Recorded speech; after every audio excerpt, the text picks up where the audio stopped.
Olá, queridos, tudo bem? Sejam bem-vindos ao canal Lucas Assunção. Que bom que você está aqui com a gente.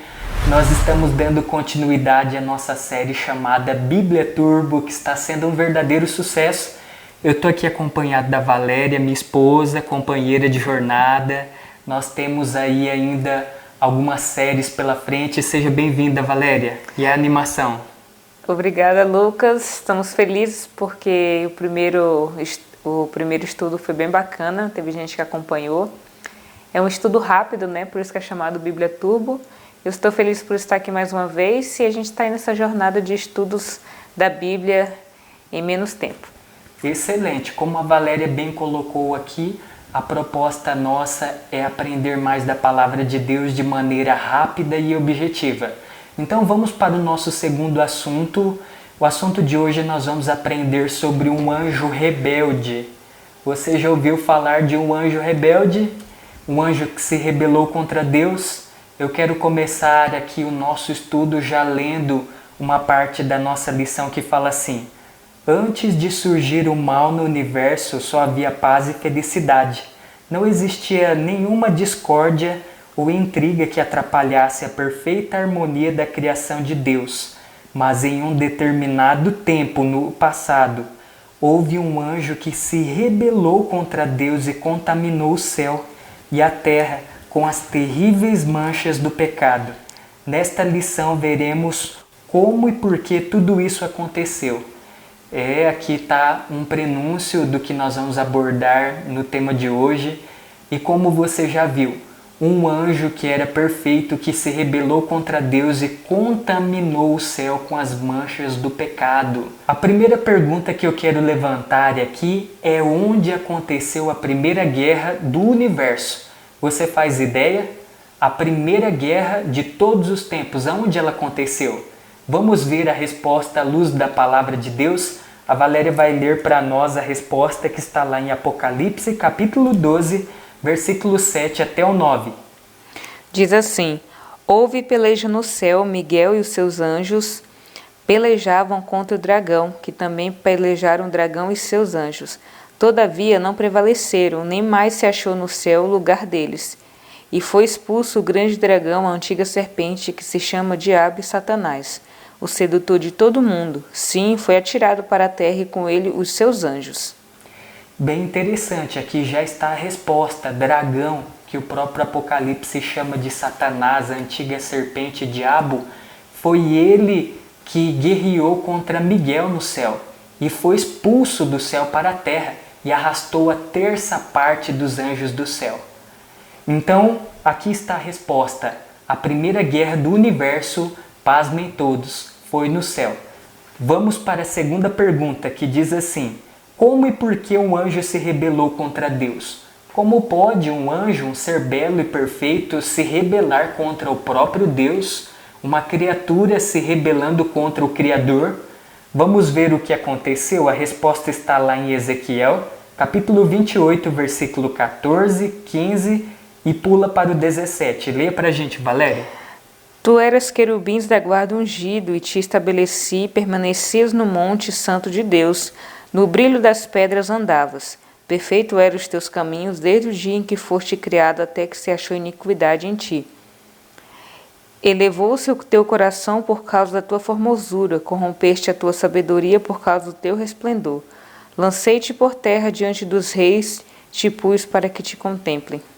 Aqui está a resposta. O que aconteceu com Satanás? Ele se corrompeu, ele permitiu que o orgulho tomasse conta do seu coração. E esse orgulho fez com que ele se rebelasse contra Deus. Orgulho do quê? Satanás começou a sentir inveja de Deus. Ele queria tomar o lugar de Deus. A pergunta que ele fazia é: por que Jesus pode ser adorado e eu não? A resposta é clara: porque ele é uma criatura. Uma criatura não merece, não deve ser adorada. A adoração é exclusivamente para o Criador. E então ele alimentou esse orgulho no coração, que fez com que ele não se arrependesse. Ele começou a admirar-se, porque ele é um anjo muito belo. E era mais belo ainda no céu antes de pecar. Então vamos para a terceira pergunta aqui. Qual era o objetivo desse anjo quando se rebelou no céu? Qual que foi o objetivo de Satanás, de Lúcifer, ao se rebelar no céu? Isaías, capítulo 14, versículo 13 até o 15. Tu dizias no teu coração, eu subirei ao céu acima das estrelas de Deus, exaltarei o meu trono, e no monte da congregação me assentarei, nas extremidades do norte, subirei acima das mais altas nuvens e serei semelhante ao Altíssimo. Contudo, serás precipitado para o reino dos mortos, no mais profundo do abismo. Exatamente, foi o que eu acabei de comentar anterior a essa pergunta. Ele permitiu que a inveja também ocupasse lugar em seu coração, fazendo com que ele desejasse subir até o mais alto das nuvens e ser semelhante ao Altíssimo. É isso mesmo, pode uma criatura ser semelhante, igual a Deus? É óbvio que não, claro que não.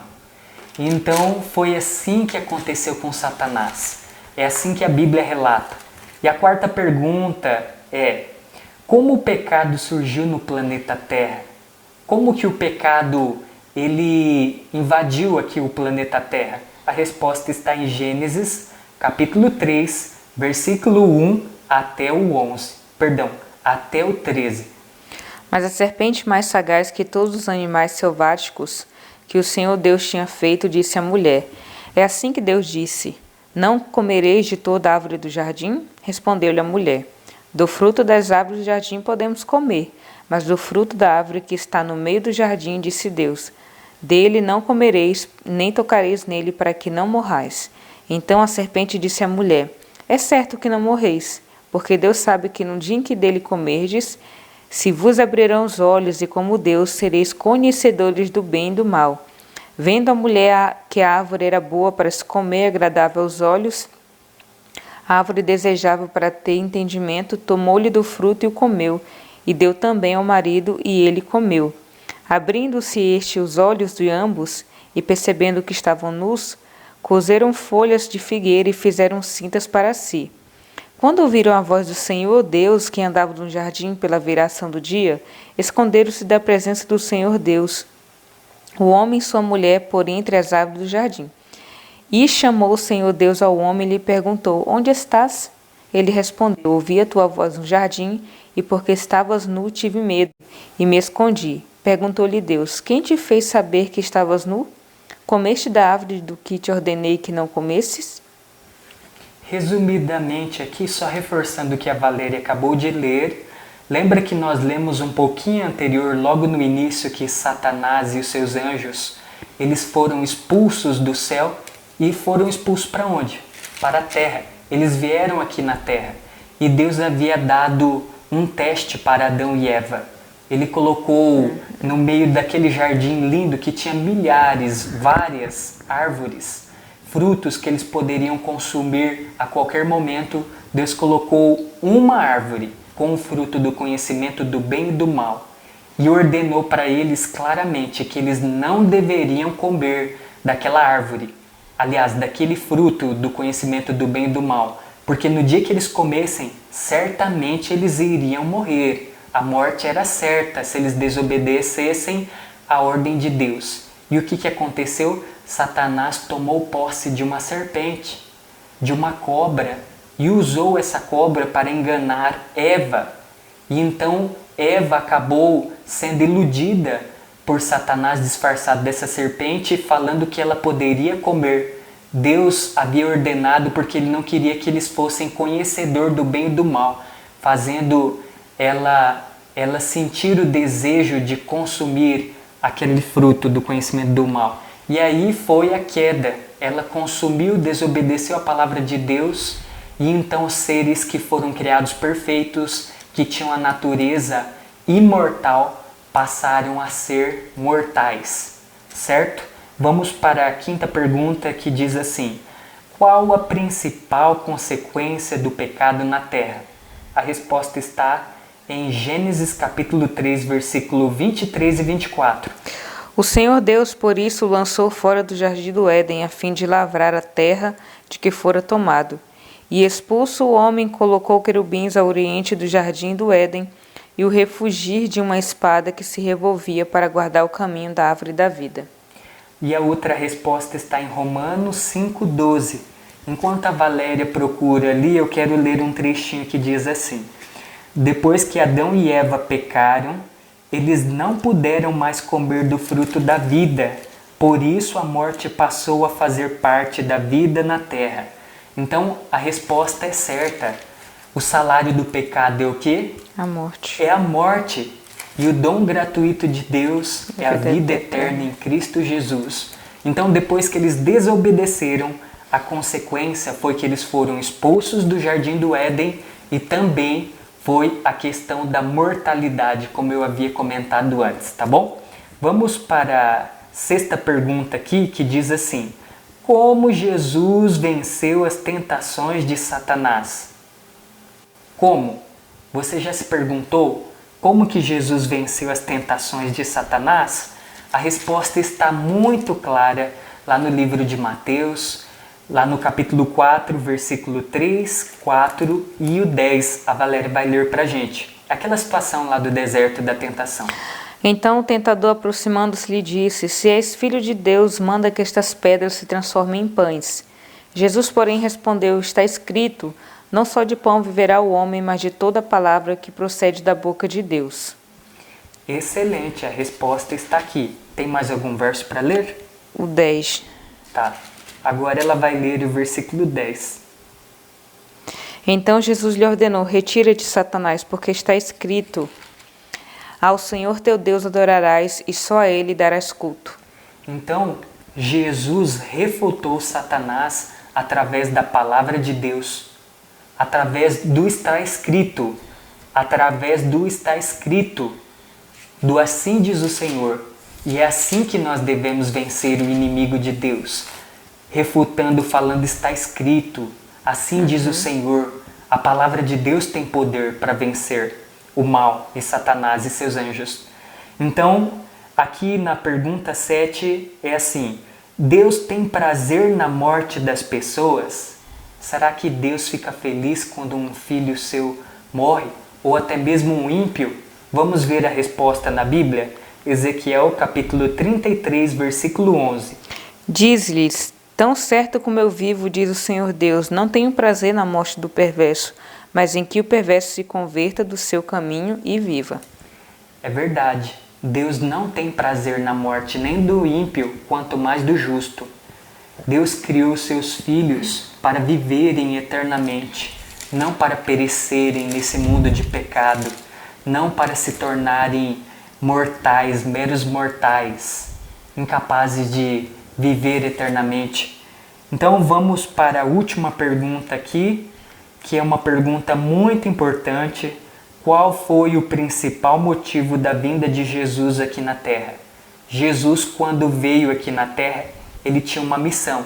E a resposta está lá no livro de João, capítulo 10, versículo 10. O ladrão vem somente para roubar, matar e destruir. Eu vim para que tenham vida e tenham vida em abundância. Esse ladrão que o texto fala aqui é Satanás. Ele veio para matar, roubar e destruir. E Jesus, ao contrário dele, veio para que nós tivéssemos, para que nós tenhamos vida. E não apenas vida, vida em abundância, ou seja, vida eterna. Amém. Amém?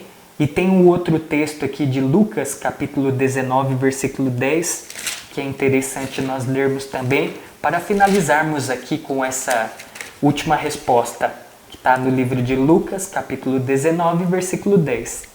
Porque o Filho do Homem veio buscar e salvar o perdido. Porque o Filho do Homem veio buscar e salvar o perdido, aquele que se perdeu.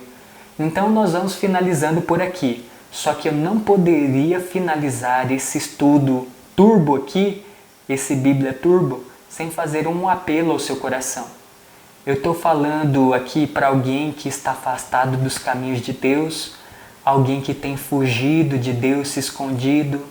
Você só pode responder aquela pergunta que Deus fez para Adão lá quando eles pecaram e se esconderam. Deus perguntou, Deus que foi atrás deles. É Deus que vai atrás de você. Deus perguntou: onde está você? Onde está você, Adão? E então Adão se escondeu da presença de Deus. Quando ouviu a voz dele, ele sentiu medo. Ao ouvir a voz de Deus através da palavra dele, que nós acabamos de mencionar aqui, você sentiu medo? Você está sentindo vontade de se esconder de Deus? Mas não faça isso. Entregue a sua vida a Jesus. Tome uma decisão. Busque a Deus de todo o coração. Ao invés de fugir, enfrente o medo. Enfrente as dificuldades, as barreiras. E tome uma decisão de buscar a Deus verdadeiramente. Confesse o seu pecado. Confesse o seu erro. Não importa o que você tenha feito. Deus te ama. Deus te ama e ponto. Deus não ama o pecado, Ele ama o pecador. Então, nós vamos finalizando por aqui, te agradecemos pela sua companhia e até o nosso próximo encontro, né, Valéria? Isso mesmo, fique aí atento para o nosso terceiro Bíblia Turbo, que vai vir com força total. Forte abraço, fiquem com Deus, até o nosso próximo encontro aqui pelo Até Bíblia mais. Turbo. Tchau, Até mais. tchau. Tchau, tchau.